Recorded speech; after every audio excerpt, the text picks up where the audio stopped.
that's a wake-up call when you are 20 years old and boom, 14-year prison sentence. That just seems like your whole life. That seems like just everything.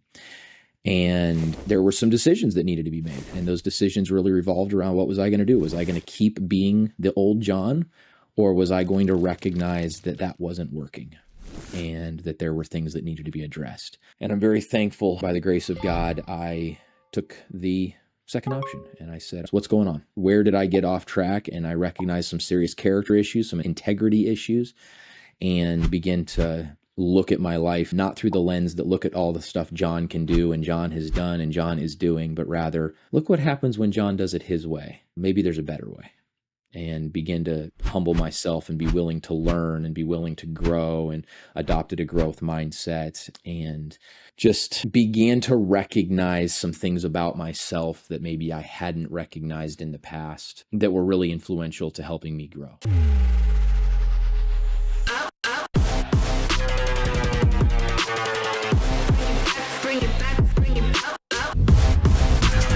Welcome to The Ownership Game with Gary Montalvo.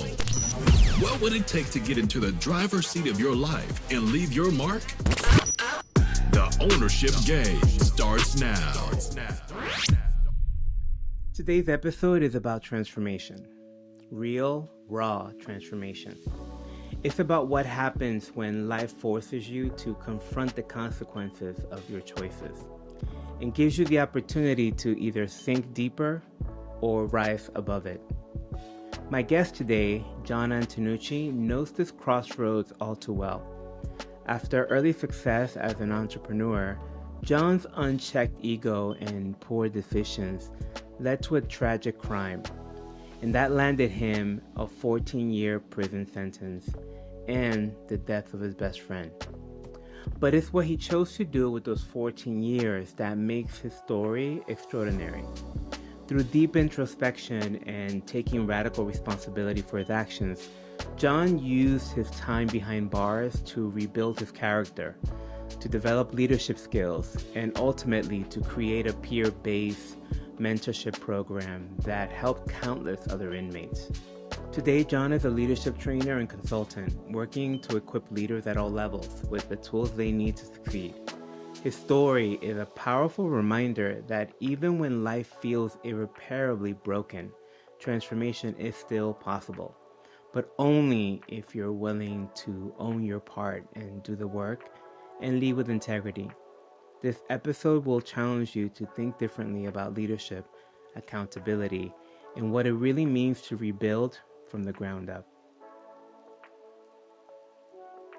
So Jon, thank you for taking the time to be here with us. I'm really excited to tell your story. You have a really fascinating and beautiful story. I'm just gonna let you do your thing, right? Like let's take us from the beginning, from your childhood, because even in your childhood, you've got some interesting things that I think we could talk about. So what do you tell the people about you?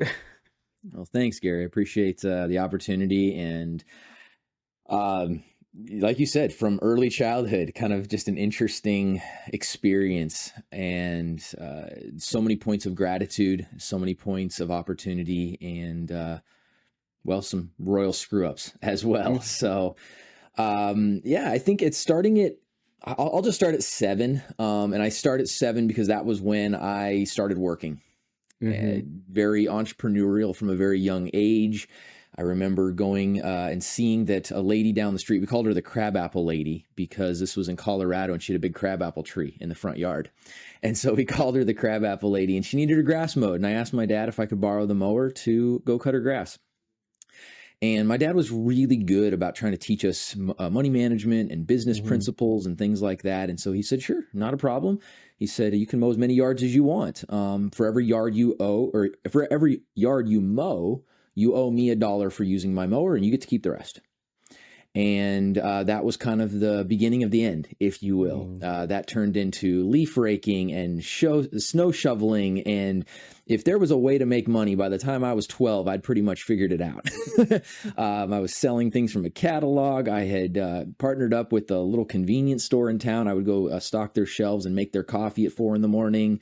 There was a little produce vendor that was there in Old Town, and I would go sell produce or go hand out his price sheets to all the restaurants. I was a very industrious child. And then I decided after watching some Bruce Lee movies that I wanted to get involved with martial arts. And so at 12, I picked up martial arts. What was driving that? The martial art part or the entrepreneurial? No, the entrepreneurial part. Yeah. What was having you at 7? You know, I don't really know, other than I'm the firstborn of 5. So I kind of have that firstborn, I got to go conquer the world tendency. We grew up in a fairly poor family. My dad was the single breadwinner. My mother actually homeschooled all 5 of us, and stayed at home and put up with our shenanigans all day, every day, while my dad went and worked. My dad is also what they call a bivocational minister, and so that means that he's pastored in several churches, but the churches were never big enough to actually support him with a salary, or at least not a full-time salary, and so he's always been in ministry as well as working just a regular job like you or I might have. And so very busy there. But yeah, I mean, I can't like point to one specific thing and it's like, oh, I had to go do this. It was just kind of this innate drive to go and add value and go, probably at that time, a lot of ego too, to feel important, to have money, to be able to do what I wanted. What were you doing with the money? Say again? What were you doing with the money?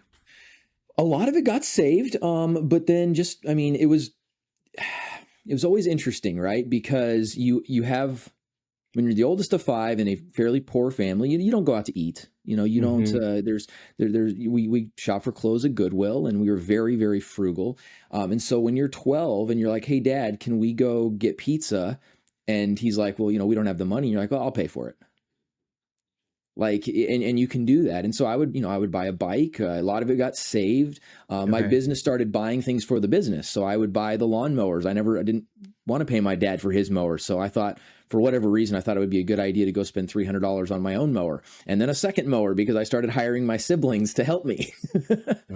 But yeah, I don't know if there's a why that I can pinpoint other than wanting to do more and wanting to be of value. Yeah, I thought that was an interesting question to ask because it's not unusual, right? To find a 7, 8, 9, 10-year-old that's like trying to build a little empire. So, okay, great. So 12 years old, martial arts. Yeah, so I got involved with martial arts at 12, and it was like, I don't know, like 4 months after I started. There was some natural aptitude. I was a little bit older. You know, some kids start when they're 5 or 6 or whatever, and I didn't, but I was pretty good pretty fast. And I remember a day when the instructor, who was actually traveling about an hour from where she lived, she got stuck in traffic, and the other parents of the class came up to me and said, "We think you should teach." And I was like, I'm not the oldest, I'm not the highest ranking, like nobody gave me permission to do this. And they were like, "Well, we're paying for the class and we think you should teach. So why don't you head up there and get busy?" And so that was the very first time I officially stepped into leadership, as I took command of the classroom. And I was terrified when the sensei walked in that I had done something wrong, of course. But she affirmed and said, "No, that was fine. You were doing a great job." And that kind of carried, by the time I was 15, I was officially an assistant instructor. By the time I was 17, I officially had my teaching degree.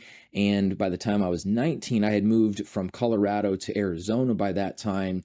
And by the time I was 19, I had más o menos 500 students scattered around the Phoenix metropolitan area in different classes that I was teaching. And so just a great amount of success that was kind of following me as I went throughout my life.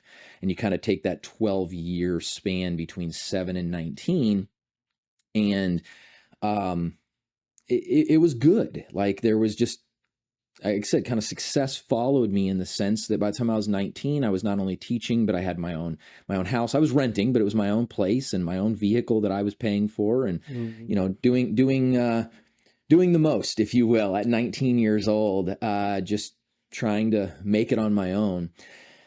And the real problem was not that I didn't have the capacity to do these things. It was that the amount of success that I was experiencing on the one hand was not commensurate with the amount of maturity that I had on the other.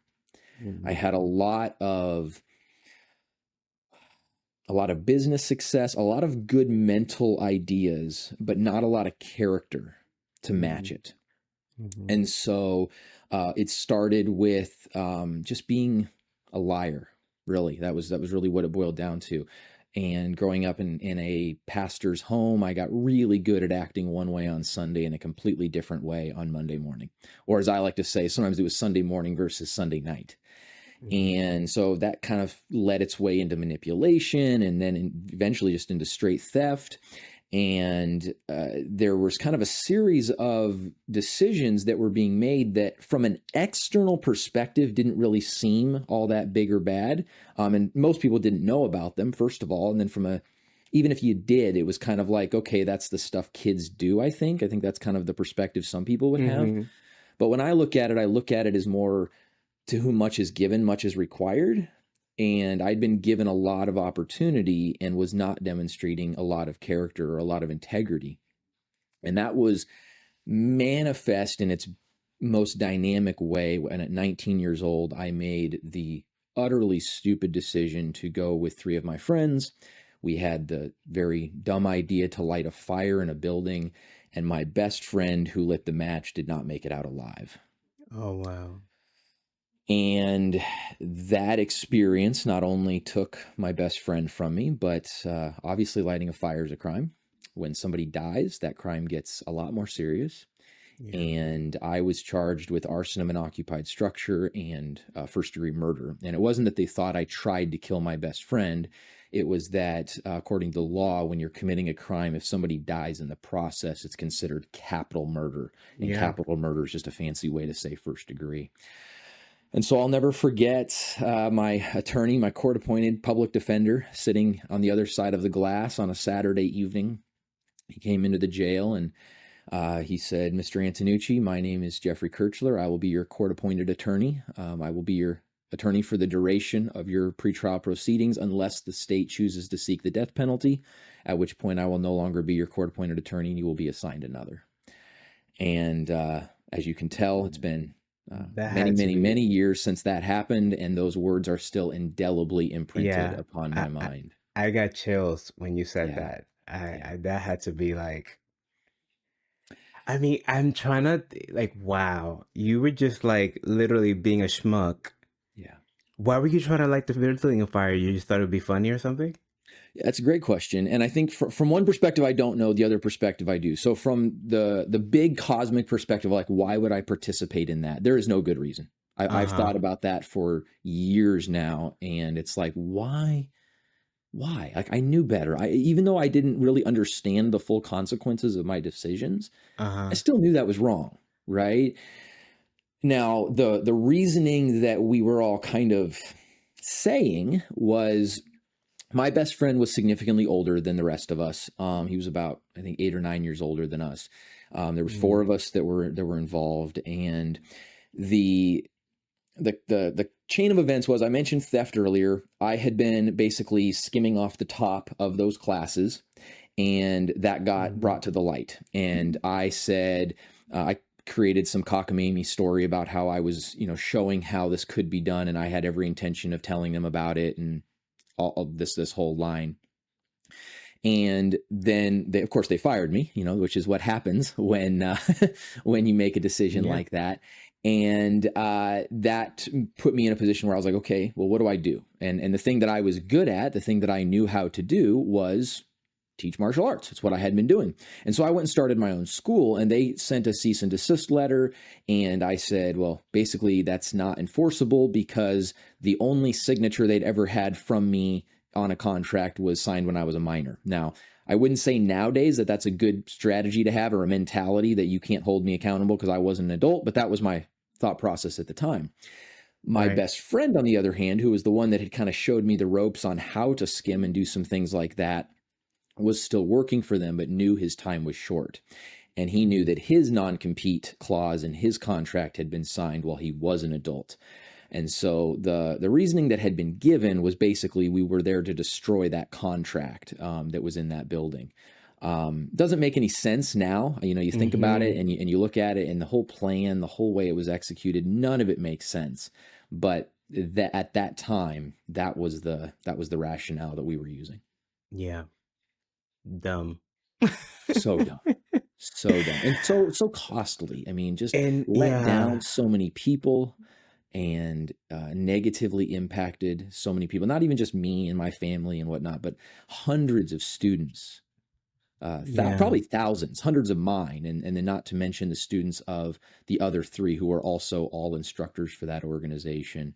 Um, just a debilitating decision that has no justification in logic, and nothing other than just stupidity. Yeah. How, so tell me, okay, so you hear these words. What happened next? So I hear those words, and those words indelibly imprinted on my mind to this day did not have maybe the impact you might think they would, because you would think that that would be enough for me to be like, oh my goodness, I need to just like do Mm-hmm. the right thing. And I didn't. I was so caught up in my own ego that I just kept lying. I kept insisting I wasn't there. I kept insisting, I don't know what they're talking about. And over time, little pieces would come out. And eventually I realized, okay, like this is stupid. I can't keep this nonsense up. And so eventually I confessed to my attorney what I had done. But it took some time. It took some time for me to come to terms with the fact that I was even there, and took time for me to even recognize that I need to stop lying. I need to actually be truthful, at least with myself, if nothing else, Mm-hmm. right? Like, you can't tell truth to others if you're not willing to be truthful with yourself.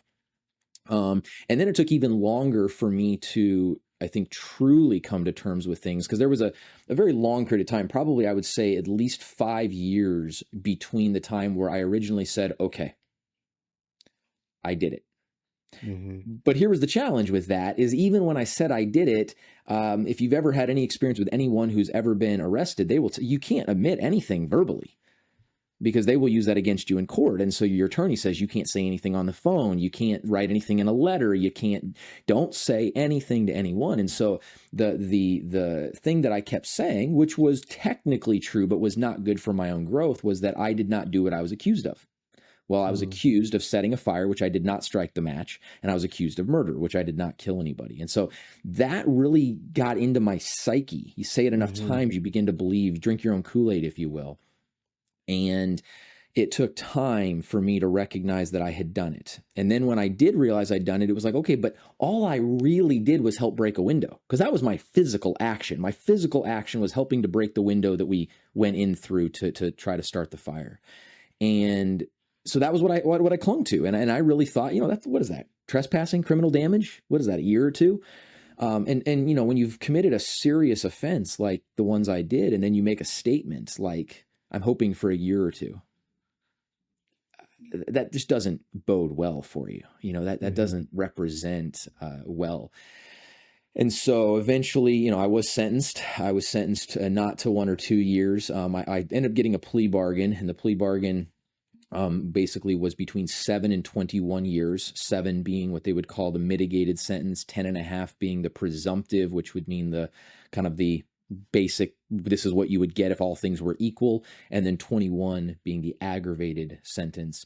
And of course, me and my whole family were hoping for 7 at the most. We were actually hoping the judge would say, I'm not accepting this, and give me less, which legally that doesn't work the way that we would hope it might at that time. But the judge did not give me 7. He said, basically, I don't know if you're sorry. You've said some really weird things, Mr. Antonucci.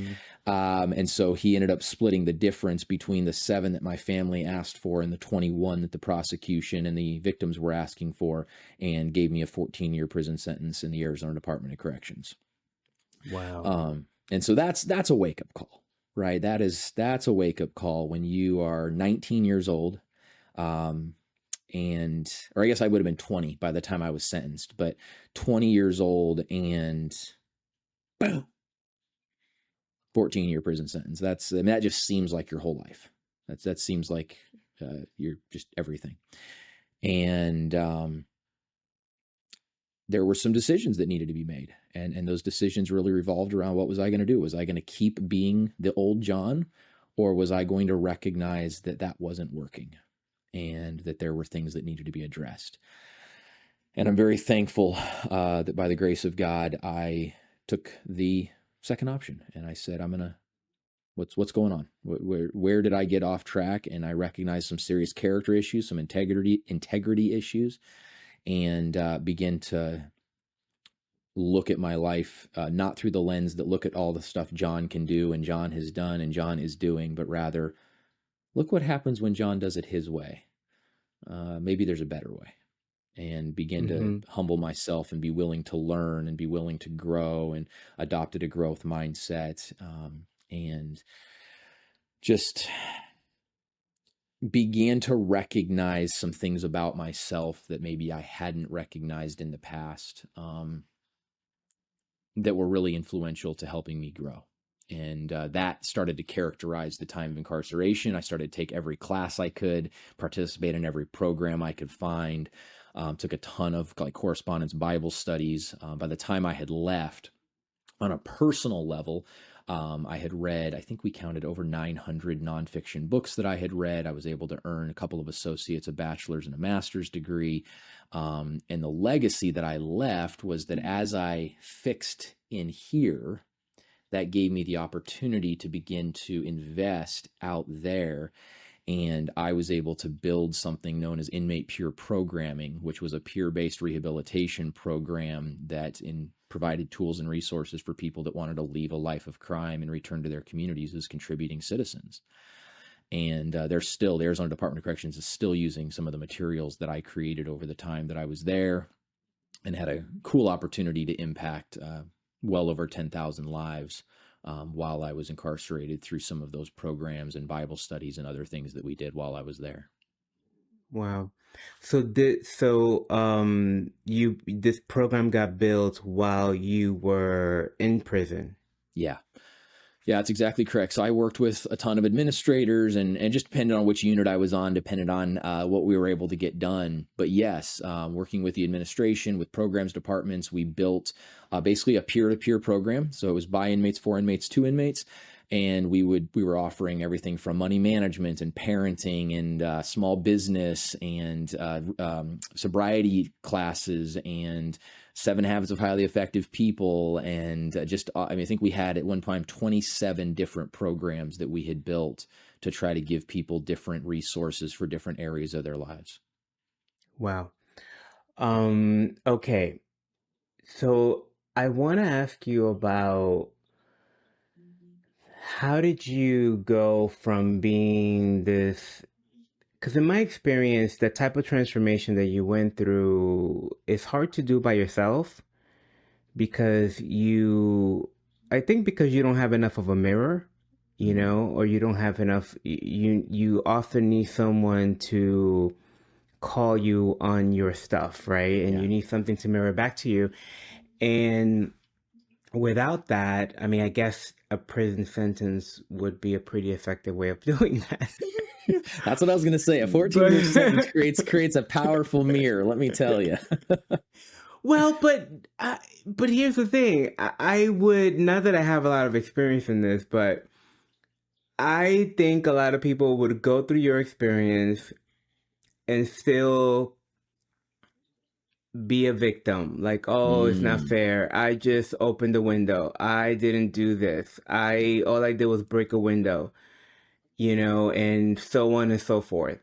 Especially when you were very well practiced at that, right? Like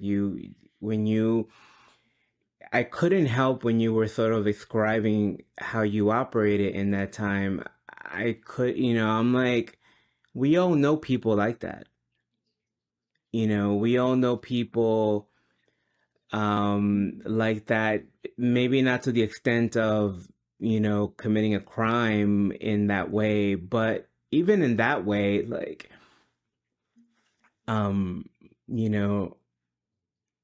we all know people that, and maybe you are somebody who struggles with the idea of taking full responsibility, with the idea of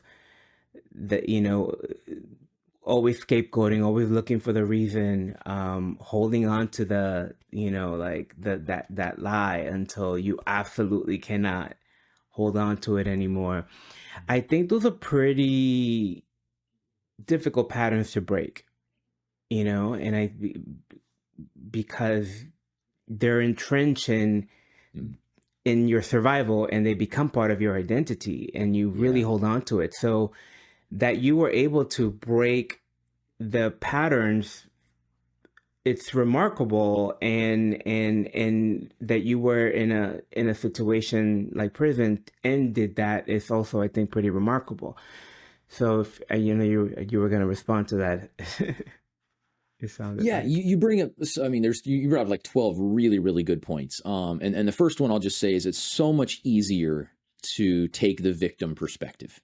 I jokingly say somewhat often, I'll point out and I'll say, oh, I'm blaming Gary. It's not Gary's fault, but it's just easier to blame him than take any personal responsibility.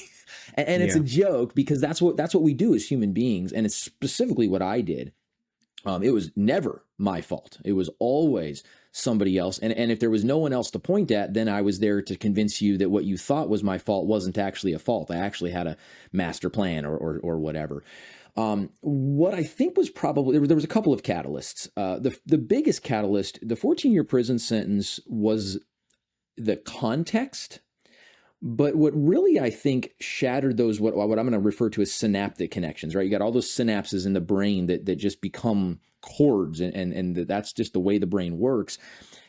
When I was on the 5 o'clock news for 4 nights in a row, in a, not a positive light, and when various media outlets had some very, very unsavory things to say about me, what it did is it took my perceived sense of self and the bubble that I thought surrounded it, and it exploded it.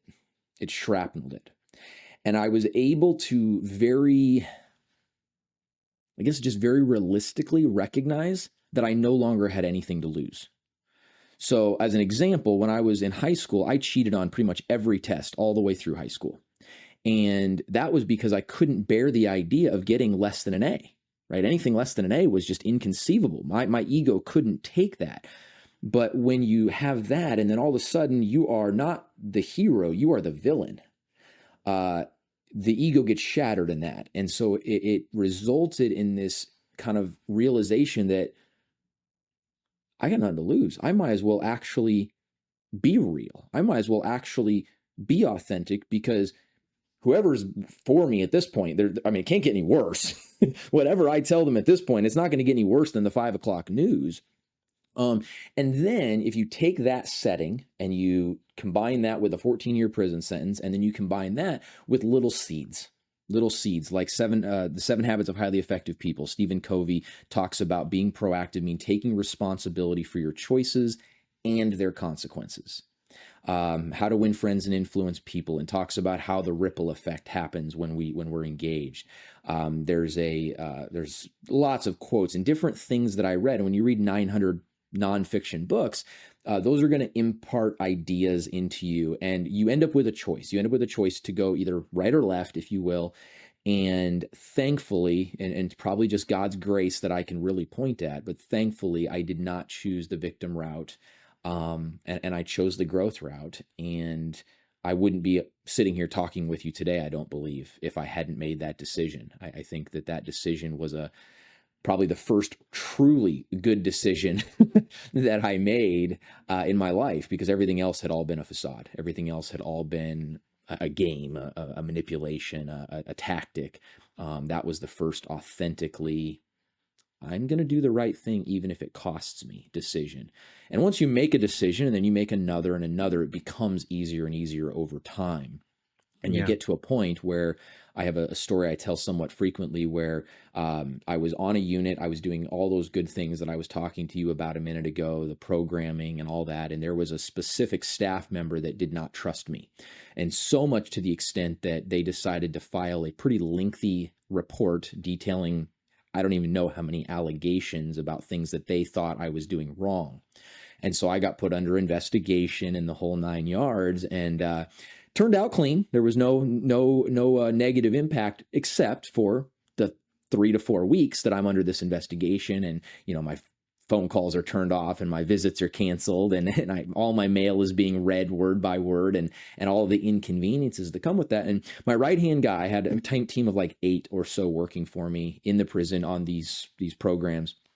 My right-hand guy came to me and he said, "Jon, dude, if this can happen to you, like none of us are safe. You're the squeakiest person here. Like, you don't do anything wrong." And I sat him down and I said, here's the deal. If you're in leadership, if you're doing these programs, if you're working with this because you were hoping that it would make things easier on you, you're in the wrong profession. You're doing the, it's good stuff you're doing, but you're doing it for the wrong reason. I said, sometimes as a leader and as somebody that's trying to do the right thing, all you've got at the end of the day is the ability to put your head on the pillow and know you gave it your best try.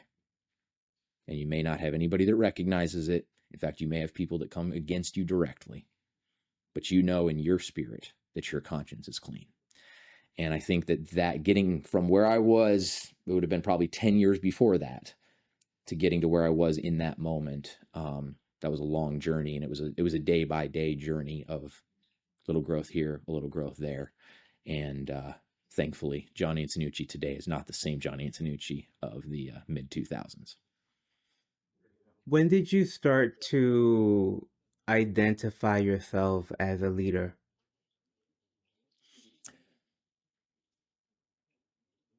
That's a great question, because the way you asked it is different than I think I've been asked before. There was an epiphany moment about 2.5 or 3 years ago, and it wasn't an epiphany that says, "Oh, I'm a leader." It was an epiphany of how long I had been in leadership roles. So I would give you 2 different answers, and whichever one you feel like is most authentic, feel free to run with. The first answer will be, during my incarceration, there was a period. So in Arizona, you can apply for something known as clemency. And clemency basically just says, look, I'm sorry, I'm doing the best I can. Will you give me some mercy on my sentence? And the first time I applied for clemency, I had asked for my sentence to be reduced to 7 years. And the idea behind that was the lowest I could get. So I signed a plea bargain and I said I would serve 7. So I'll serve my 7, but look at all the good things I'm doing. And they didn't even give me a second hearing. They read the packet and said, no, get out of our room. The second time I was getting ready to ask for 10.5, or no, I was getting ready to ask for, what was I getting ready to ask? That's right. I was getting ready to ask for 7 again. And the reason for that, same reasons, but of the other 2, one of them got 4.5 and one of them got 10. And then he got clemency and got it reduced to 7. And so I was going back asking for 7 for a second time, saying, hey, not only have I done all these good things, but you gave my co-defendant 7. So we did this. We're part of the same situation. And it was about, I don't know, maybe a month before I was going to submit the packet that I had this epiphany. And I realized, no, it wasn't my idea. No, contrary to what I'd been accused of, I didn't convince anybody to join. But I've had a natural born leadership presence since I was very young. And just by my being there, I led that group. If I had chosen to not go, they probably would have followed suit. And that epiphany in my mind transformed my entire application. I changed the application and I said, give me 10.5. That's the presumptive. It's more than anybody else did, but I recognize I deserve to spend more time here, because even though my actions were the same, my responsibility was greater because of my leadership tendencies. So that would be a time where I recognized myself as kind of having inherent leadership qualities and recognizing the responsibility that comes with that. The next time would have been 2 or 3 years ago when I began formulating the idea of the company that I now have founded. And that was when I realized, oh my goodness, I've been in leadership positions for like 20 years. This is crazy. I think I actually have something of value to add to the world and people that want to lead.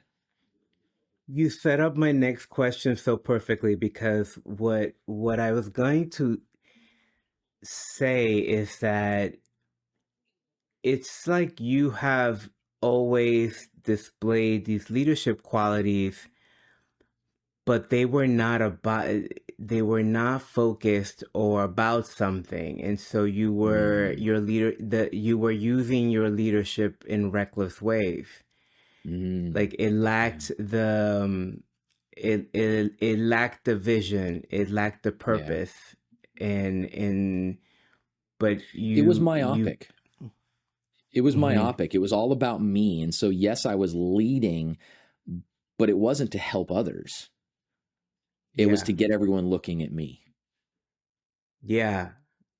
Yeah. And it's so, but and it's interesting because, you know, I'm a leadership coach as well. So a lot of the work that I end up doing with people is just getting them to understand that they already are leaders, right? That we are like people have this thing where they don't see themselves as leaders because they don't have the accreditation, enough money in the bank, the title, the Sure. permission, the something out there that tells me Yeah. that I can go out in the world and be a leader, right? And so I think the impact of that is that it creates a blind spot Mm. to the impact that you have, Yeah. right? And to your point, and this is you're a perfect example of that. Like you're sort of blind to the impact that you have when you are, you know, playing, you know, with your friends in this Yeah. way, in this and look at what can happen. So it just really highlights the importance of, and I mean, that's the whole point of this ownership game podcast, right? The ownership game is all about taking personal responsibility and highlighting the value of personal responsibility. And I think that this is 100% one of those moments, right? Yeah, Um, I eventually I came to realize I actually did a session on this. There's a buddy of mine who also did time that runs a podcast called Outlaws to Advocates, mhm, and we talked about this. Until you can take ownership for your own life choices, you can't advocate for anybody else, because you can't even advocate for yourself because you're not being honest with yourself. And so until you can really take that ownership, I mean, I love that being the theme of this podcast. I really think that is what stands in the way of pretty much every human being's greatness, is that we yeah, won't take the ownership for our own choices. And we don't recognize that as long as we are taking that victim stance, we've given away all of our power. And I probably take this to an extreme. I tend to be that person that I won't say, she makes me mad, or traffic's pissing me off, or whatever. Why? Traffic doesn't have power to. I might yeah, be deciding to be upset about traffic, but I need to take ownership of my decision to feel a certain kind of way and not blame traffic, because traffic does not have power over me unless I give it to it. yeah, And I think there's an incredible amount of value in that line of reasoning. And unfortunately, you made the statement that we all know people. It's almost celebrated. The victim mindset is almost celebrated in the current culture. And I say to people quite often, you can be victimized without being a victim. I'm not saying that nobody has ever done anything to harm you or me, but that doesn't mean I have to be a hmm. victim about it. And it doesn't mean that you do either. In fact, you give away a lot when you say, or when we do that. Say more about the celebrated part. Yeah, so I think that there's a tendency, whether it's through TikTok or whether it's through anything else, that if you can claim that someone has done you an injustice, Mm-hmm. it gives you greater power. And I think that's the narrative. I'm not here to talk bad about shows, but what I've noticed, that if you watch any of the, or at least most of the, like competition shows, America's Got Talent, The Voice, whatever, the ones that always get to the end are always the ones who have some sob story to tell. Mm-hmm. Mm-hmm. And some sort of, well, this person did this to me, and I had this bad thing happen, and my my hand of cards, and there's just like this weird cultural expectation that says whoever can tell the greatest sob story wins. And I don't buy it personally. I think that it's a superficial level of success, because what we've traded is our power, our autonomy, in exchange for whatever approval somebody else is going to give us because of our story, because of the narrative. And so it's one thing to say, hey, look what I've been through and look at the ownership I've taken. It's another thing to say, woe is me, and you need to feel bad for me because of what I've experienced. Yeah. You get what people don't sort of own up to is that you get a prize from doing that, right? You get but I always talk about it, it's a Cracker Jack prize, it's like this little plastic trinket that's worth absolutely nothing. But in that moment, you get sympathy, you get control, you get, to avoid, you get to, influence. Like, there's a bunch of stuff that you get in that moment, but long term, yeah, you sell out your power for it, right? The 100%. price is much bigger than the Cracker Jack treat Yeah. you get in that moment. Yeah. I love that. I might steal the Cracker Jack Go prize. for I it. like that. Go I've never for it. used. I'll give you credit, but no, I like that. That's exactly what it is. It's a superficial prize that breaks, but it looks shiny and good, and you rip open the Mhm. box to find it, You get the and you don't dopamine hit realize. of like, Yeah, oh, I got something. But yeah, that's beautiful, Gary. That's absolutely beautiful. so, okay, so you served what, your 10 and a half years? Is that what you served? I What? served 12 in the department. So they rejected me, even though I asked for 10. Okay. They still did not give it to me. I served all 14 years. 12 was behind bars, and then another 2 out on community supervision or parole, whatever you want to call it. Okay. And yeah, so I served the entire 14-year sentence. And that ended. When did that end? That ended May 10th of 2021. So we're coming up on 4 Okay, years so ago this is that not ended. even that long ago for you. Okay, great, because this is what I wanted to talk to you about.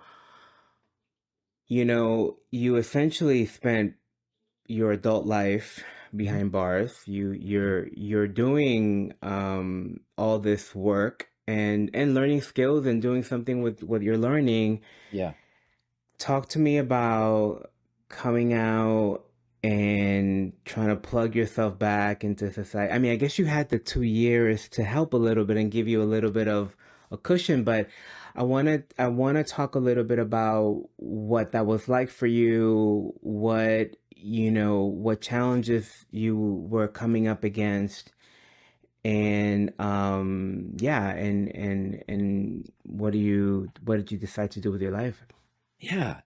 You I'll say this: the 2 years, it's not what it should be. There's a lot of things I would love to change about the criminal justice system to really give people the best opportunities to succeed.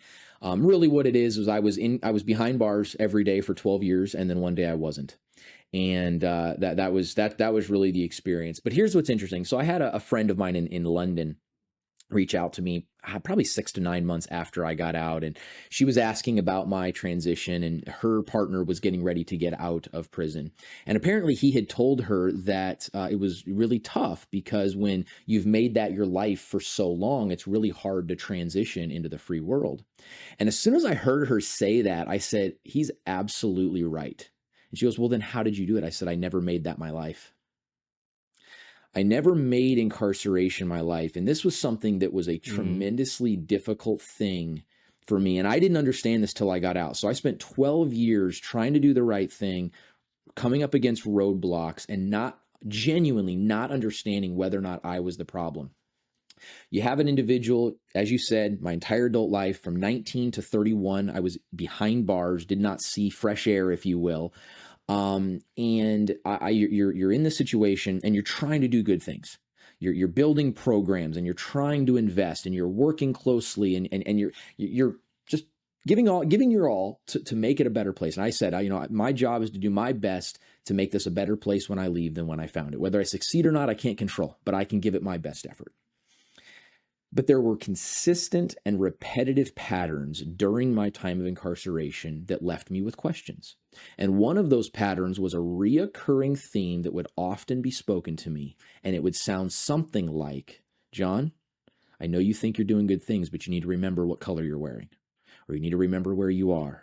Or you need to remember you're an inmate. or you need to remember, just some sort of reminder that doesn't matter what you do. And in some cases, you shouldn't be doing what you do because you're wearing orange. And at a certain point, and that I talked about getting put under investigation, that was one of those points where I got told, basically, I don't trust you. You're doing too much. And at this point, I had my own office. I had a computer. I had a lot of things inmates don't normally have. And it was like, you need to remember who you are. You can't just walk around here and go to your office. And I was like, but I literally have permission. I've got like a literal memo from the deputy warden telling me that's exactly what I can do. But you're telling me that I'm being too much. And so you start to wonder, at least I did, because I'm trying to work on my ego. I'm trying to make sure that I'm being humble and serving from a pure place, trying to make sure it's not about some office, but rather about an opportunity to serve this community. So you start to wonder, man, am I the issue? All these good things, is this just another facade? Is this just another 500 students that I was teaching martial arts to? Is this, and you start to wonder. And I genuinely didn't know until about 3 days after I got out. 2 days after I got out, I got a text message from my brother. And my brother is also my best friend. He was an incredible support to me while I was in. And he was the one that picked me up the day that I got released. Second day I was out, he sent me a text message and he told me that it was really interesting watching me as I engaged with different family members and things on that day of my release. And then he said something, the last sentence of his text said it was like, in some ways it was like you never left. That was a deeply, deeply meaningful text to me, because for 12 years I'd been being told by people, especially people in Orange in prison, that I didn't look like I belonged there, which I took as a great compliment, having been there for over a decade and still not looking the part. Especially, I stayed in general custody the whole time. It was, mainline, whatever you want to call it. And so it was very meaningful to be able to have that impact. It wasn't until day 3, I'm reflecting on the text message, and I have this just light bulb moment that I've only ever had one time since then. And I realized that during all those occasions where people would tell me I didn't know my place, it was not that I didn't know my place, it was that my place wasn't there. I had to serve that in that place. I had consequences. I brought that on myself, but my life was bigger than that choice. And that was a powerful recognition. So I got out, I had a plan. I had done a lot during my incarceration to try to make sure that my mind was still ready to engage in the real world. And all of those efforts paid off really, really well. I didn't really struggle with most of the things. I had people telling me, it's going to be crazy. You're going to go into the grocery store and there's going to be this whole wall of cereal and you got to pick one. It wasn't that difficult for me because I'd been making choices and working on things. And my mother, she for 12 years, every week I wrote her, every week she wrote me. And one of the things she would do is she would send me kind of like a journal of her week. She asked me early in my incarceration, do you really want to know all this stuff? And I said, please, I don't want to forget that in Arizona, part of life is going to the water store to fill up the jugs. I don't want to forget that you go to the library to pick up books. I don't want to forget that these things are a part of your day-to-day life, because I need to remember those things will be a part of my day-to-day life someday too. And my brother, who's an IT person, he kept me abreast of different technological things and different things that computers and phones were capable of. And I was able to remain mentally centered in what was important. And so that allowed me to transition almost ridiculously easy. I kept waiting for the shoe to drop. I kept waiting for it to, go to a PTSD attack or something like that. And we're almost 4 years in and it hasn't happened yet. So I'm thinking we're probably in good territory. But what happened was I had the opportunity to serve an organization. All of that training development put me in a position where somebody asked me to come in and develop some training for them. 2 weeks into my 1099 contractor position, they asked what it was going to take to keep me. And 3 months after I got out, 2 months after I started working for them, they offered me the role of training manager. And so I built that company's training department from the ground up and had the opportunity to serve them for 2 years as their training manager before they promoted me to director of revenue. And then I took a responsibility basically for the other half of the business, because the training was on operations. And then the director of revenue was in charge of basically everything sales and finance based. And it was during that time that I recognized we had a challenge within our organization, and that was that we were doing great at training people to do their jobs and horribly when we promoted them to their first level of leadership. And I went out to find a solution for it and realized one didn't exist. And kind of through a series of steps, that's where the company that I've now founded came from. Wow. It's pretty remarkable that after you're 19, 20, incarcerated for 12 years, 14, but you were working, so we'll say 12 in behind bars. And Sure. then within 2 years of being back in the workforce, you end up being director of revenue. Yeah. And director of revenue is not where you put somebody who's been in jail. No, that's you're absolutely right, and that's something I'm becoming a little bit passionate about, because I think we have this idea that people that get out need a second chance there, and we put them in the blue collar, we put them in the work a day. We don't say, hey, maybe they have talents, the engineers and architects and things where they can add value. We don't really think of that, Yeah. and so you're right. It kind of breaks the mold a little bit. Yeah, for sure, for sure. Okay, so now you're doing you founded this company. Tell us a little bit about the work that you're doing there and what the mission is. Yeah. You mentioned you're a leadership coach, and I would say I'm more of a leadership trainer. And the difference that I'm making there is that the goal, the mission, the vision that we have, the company is called SML Consultive. SML stands for Servant-Minded Leadership. And our goal is to help people transition from operational excellence to relational excellence. We like to say that we serve the forgotten leaders. And what we mean by that is that often when people are hired, they're hired to do whatever job it is they're hired to do. About 10 to 15% of them do really, really well. And what do you do for people that are doing really well? You promote them. And what happens most often is that once they get promoted, they're given almost no tools and resources to effectively lead their team. And so we provide various trainings that are designed to provide real world resources for these frontline leaders, these forgotten leaders, to be able to effectively engage with their team. And we think that that helps with the culture of an organization. We think that that helps with the productivity of an organization. If we can simply provide what are really soft skill tools and soft skill trainings for these frontline leaders, helping them they already know their job, they know the operation, but they don't necessarily know the relations of how to deal with people and how to engage with different personalities and how to hold an effective meeting and how their attitude is going to impact the attitude of the rest of their team and those types of things. And so we offer workshops, we offer certification programs, and then we do a small amount of coaching, but unfortunately, it's very rare that an organization wants to coach their frontline leaders because they view them as transitory. And then shockingly, they act transitory. But that's a whole nother conversation for a different time, probably. But yeah, that's the idea in a nutshell. And we're excited to be able to partner with organizations that want to, or at least recognize that there's something missing, like we did at the organization I was with as the training manager and subsequently as director of revenue. Yeah. You're speaking to my heart, John. You're speaking my language right now. Yes, sir. I think I want to have you back just to geek out and talk about that, Love because that. it's definitely a problem I see very often as well. And it's like, they're not performing. Well, did you give them any support? Did you give them any training? You just threw them in the deep water. That's right. And nobody recognizes that when you promote someone, I had one CEO say, well, all I want them to do is make copies of themselves. Well, first of all, that's not possible. So let's just scrap that idea.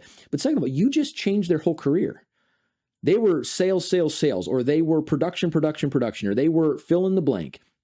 When you move them to leadership, they are no longer that. They are now people managers. Mm-hmm. That is a career change. And if you gave them no skills, like you just said, you're setting them up to fail and then blaming them for the fact that you didn't give them any training. And it's, I'm passionate. Yeah, Just as you are, I get it. Not to mention the interpersonal dynamics of all of a sudden your peers are now the people that you have to, it gets complicated. Absolutely. All right. Absolutely. Well, John, I think I think you have a great story, and I know you've done, you've done some dumb shit, if we're gonna drop an F-bomb, a little word there. I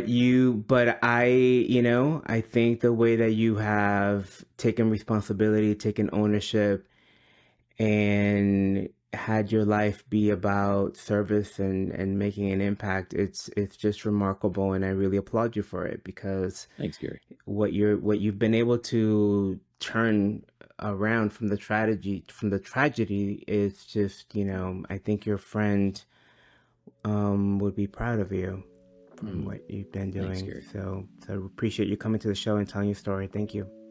Thank you, Gary. It's been a pleasure to be here. John's mistake is so utterly stupid that it can be a little difficult to forgive him. I mean, a life was lost after all. But as I reflect on our conversation with him, I can't help but be impressed by the depth of his accountability. It's one thing to admit that you've made a mistake. It's another to fully own it, sit with the consequences, and use them as the foundation for your life's work. Jon turned one of the darkest periods of his life into purpose, into service, into leadership. His journey reminds us that you don't need to have all the answers or a perfect path to be a leader. But by taking responsibility for the choices you've made, learning from them, and using those lessons, you can be of great service to others. And that's leadership. That's ownership. So my invitation to you is, where in your life can you step into being of service? Maybe it's at work, maybe it's in a relationship that you're in, maybe it's in your community. Think about where you can shift the focus away from yourself and towards the needs of others. How might servicing, supporting, or uplifting someone else not only add value to their life, but also create deeper meaning and connection in your own? Remember, servant leadership isn't about grand gestures. It's about small, intentional actions that show others that you care and that you are invested in their success. So what's one step that you can take today to lead with service and purpose? Well, that's our show for this week. If this episode spoke to you, don't forget to hit the follow or subscribe button so that you can stay up to date when new episodes drop every Tuesday. And of course, share the episode with someone who you think really needs to get that reminder that transformation is possible no matter where you start. Until next time, keep owning your story, keep leading with service, and keep playing the ownership game. Thanks for listening to this episode of The Ownership Game with your host, Gary Montalvo. Make sure to like and comment on your favorite podcast platform, as well as subscribe so that you never miss an episode.